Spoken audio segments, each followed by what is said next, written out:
Hola, ¿qué tal? Hoy quiero invitarlos a jugar con un cuento de Luis Brito García que se titula Subraya las palabras adecuadas. Me parece que esta actividad puede resultar de interés para los estudiantes en general como una manera de conocer, de acercarse a un texto narrativo desde una perspectiva diferente a la que por lo general estamos acostumbrados a acercarnos.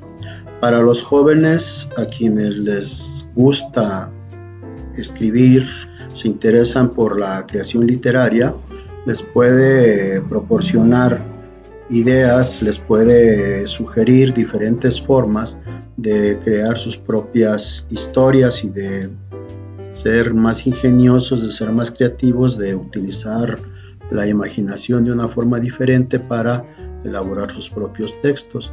Y para los profesores puede servirles como ayuda para explicar los elementos de la oración, los elementos de la narrativa y también para establecer diferentes formas de trabajar en el salón de clase.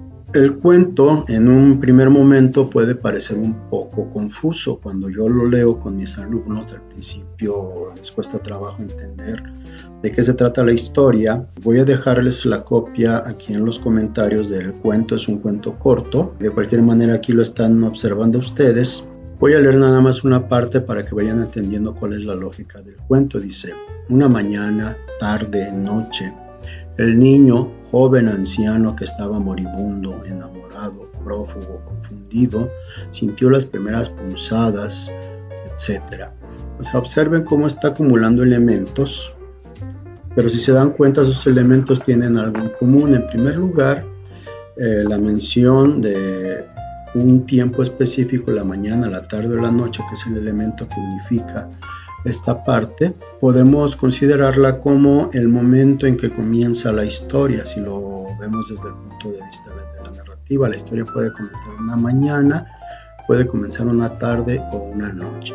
Y vean que enseguida aparece el que sería el personaje de la historia. Entonces yo como lector, yo como el que está subrayando las palabras adecuadas y que está inventando su propia historia, puedo tomar como protagonista al niño, al joven o al anciano. O sea, según lo que subraye, será el personaje que voy a utilizar. Observen que esto también lo podemos identificar como parte de los elementos de la oración. Este niño, joven o anciano sería el sujeto. Creo que ya más o menos les va quedando claro que el cuento está dividido en partes.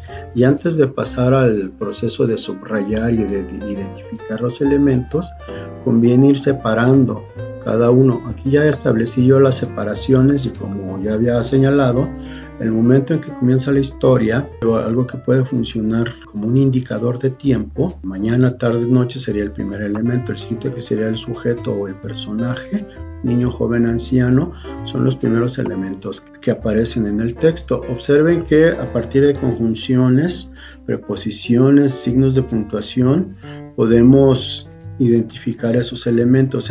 Que nos marca la separación entre los elementos previos. Enseguida aparece un verbo que podemos identificar con una acción y obviamente este verbo sintió, puede ser el niño sintió, el joven sintió, el anciano sintió. Este verbo está relacionado con el sujeto y vienen enseguida ¿qué fue lo que sintió? Dice las primeras punzadas, notas detonadoras, dice, y estas primeras punzadas fueron precursoras de la helada. Aquí tenemos una preposición que, como ven, nos sirve para ir separando estos elementos. Luego viene un punto. Este punto también nos sirve como identificador para hacer esa separación. Observen que enseguida vienen verbos en pasado, tercera persona del singular, y este verbo está relacionado de nuevo con el sujeto. El niño pensó, el joven pensó, el anciano pensó. Aquí pues ya depende de los maestros que tanto quieran meterse en estos asuntos de las oraciones coordinadas o subordinadas, pues pueden ir marcando. Entonces pensó, dice que pensó la piedra, la esclusa, etc. Aquí tenemos otro. Fíjense que estos verbos en tercera persona del singular en pasado terminan aquí. La lista de verbos aquí termina y comienza una lista de sustantivos. Viene enseguida una conjunción que nos marca esa separación y de nuevo vienen los verbos y enseguida otra lista de sustantivos, que termina hasta esta parte. Viene también otra preposición y luego vienen adverbios de tiempo, otra preposición y nada más vienen tres sustantivos, partes del cuerpo, y otra vez verbos con un enclítico, verbos en infinitivo y otra preposición. En el bosque, río, arenal, otra lista de sustantivos que termina en esta coma, y aquí termina la historia y tenemos el punto final. Entonces vean que la distinción, que la separación tampoco es difícil de elaborar. Ahora, ¿para qué nos puede servir esta separación? Una vez separado cada uno de los elementos, pasamos ahora sí a la indicación que nos da el autor de subrayar las palabras adecuadas. Yo voy a tratar de subrayar la primera de cada elemento, y observen lo que ocurre al realizar esta acción. Aquí están ya subrayados y dice eso que subrayamos. Dice: una mañana el niño que estaba enamorado sintió las primeras punzadas precursoras de la helada. Pensó la piedra y con ella atacó el reloj para luego con el pie cribarlo en el bosque, y así se volvió tierra.